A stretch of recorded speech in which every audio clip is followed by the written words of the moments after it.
نحمدہ و نصلی علی رسولہ الکریم۔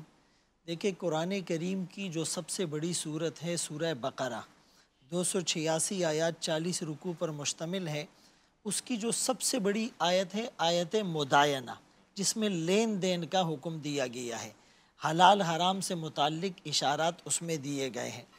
اور حدیث پاک میں بھی رسول اللہ صلی اللہ علیہ وسلم نے جب سعد بن ابی وقاص رضی اللہ عنہ نے پوچھا کہ میں مستجاب الدعوات کیسے بنوں، تو آپ نے ارشاد فرمایا اطب مطعمک، اپنا کھانا پینا حلال کر لو، تم مستجاب الدعوات بن جاؤ گے۔ اور پھر آپ نے فرمایا کہ حرام لقمے سے پروان چڑھا ہوا جسم، اس کی دعا اور عبادت قبول نہیں ہوتی۔ اس حدیث کی سند پر کلام ہے، لیکن اس کی تائید اس حدیث سے ہوتی ہے جس میں رسول اللہ صلی اللہ علیہ وسلم نے فرمایا ایک آدمی دور دراز کا سفر کر کے آیا، بال پراگندہ ہیں، کپڑے میلے کچیلے ہیں، یطیل السفر، الہا وزاری کے ساتھ یا ربی کی صدا لگا کر دعا مانگتا ہے۔ مطعمہ حرام، کھانا حرام کا، مشربہ حرام، پینا حرام کا، جسم حرام سے پلا بڑا، فانا یستجاب، اس کی دعا کیسے قبول ہوگی؟ اب حلال اور حرام کا کینوس بہت وسیع ہے۔ ایک گوشت ہو گیا، ڈیری اور ملک ہو گیا، بیکری آئٹم ہو گئے، بیوریجز ہو گئے، میڈیسن ہو گیا، پھر اس کے علاوہ فائنینسنگ ہو گئی، سورسنگ ہو گئی، پروسیسنگ ہو گئی، پھر اس کی مارکیٹنگ ہو گئی۔ یہ پوری چیزوں کو حلال اور شریعہ کمپلائنٹ میں لانا پڑتا ہے۔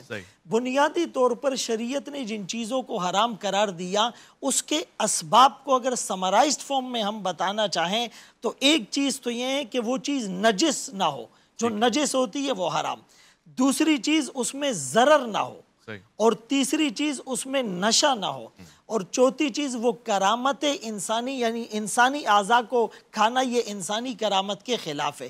اسی طرح پھر جو کھاد استعمال ہوتی ہے وہ پاک ہو، جو پانی ہے وہ مستعمل ہے اور ناپاک ہے تو اس کا استعمال نہ ہو، یا چیزوں کو سٹوریج کرنے کے لیے جو کیمیکل اور کیمیائی مواد استعمال کیا جاتا ہے اس کے انگریڈینٹس اور اس کے اجزاء کیا ہوتے ہیں۔ ذبح اور ذابح، یعنی ذابح مسلمان یا اہل کتاب ہو، اور اگر اہل کتاب یا مسلمان بھی ہو لیکن وہ بسم اللہ جان بوجھ کر چھوڑ دے تو اس صورت میں بھی یہ چیزیں حرام کے اندر چلی جاتی ہے۔ بنیادی طور پر بین الاقوامی یونیورسٹی اسلام آباد، مجمع الفقہ الاسلامی جدہ کے اشتراک سے اس پر کئی سیمینار اور پروگرامات ہو چکے ہیں۔ اس وقت حلال انڈسٹری جو غذا سے متعلق ہیں وہ پوری دنیا کے اندر اس کو اپریشیٹ کیا جا رہا ہے، ایون کہ 3 کھرب امریکی ڈالر تک حلال کا جو تجارتی حجم ہے وہ بڑھ چکا ہے۔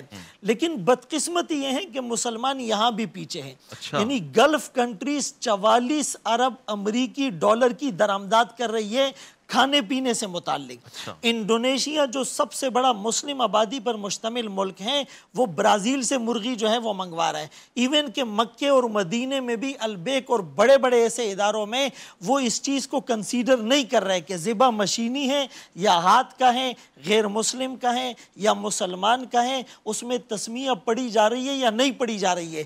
تو جب تک ہم حلال اور حرام کے اس فرق کو سمجھیں گے نہیں اور پھر زمانے کے جو تقاضے ہیں، جو اپ کمنگ چیلنجز ہیں، اس کے مطابق اس سانچے میں ڈال کر حلال کرائیٹیریا کو معلوم نہیں کریں گے، ہماری عبادتیں اور ریاضتیں کام نہیں آئے گی۔ قیامت کے دن بہت سے لوگ عبادات کی وجہ سے نہیں پھنسیں گے، معاملات کی وجہ سے پھنسیں گے، رسب بسبب المعاملات۔ اسی لیے رسول اللہ صلی اللہ علیہ وسلم نے فرمایا حدیث پاک میں اور قرآن میں جو آتا ہے کہ حلالاً طیبا، کافر جو ہے وہ ہائیجینک اور صفائی کو دیکھتا ہے، مسلمان حلال ہونے کو دیکھتا ہے۔ حالانکہ شریعت کا مزاج یہ کہ دونوں چیزوں کو دیکھا جائے، وہ چیز ہائیجینک بھی ہو اور وہ اکارڈنگ ٹو شریعہ حلال بھی ہو۔ انشاءاللہ عبادات کی توفیق ملے گی۔ آخری بات جو رسولوں کو اللہ نے حکم دیا، کلو من الطیبات وعملوا صالحا، پاک اور حلال چیزیں کھاؤ اور نیک عمل کرو۔ مفسرین نے لکھا یہاں کنیکشن سمجھ میں نہیں آ رہا، کھانے کا نیک عمل کے ساتھ کیا ربط ہے؟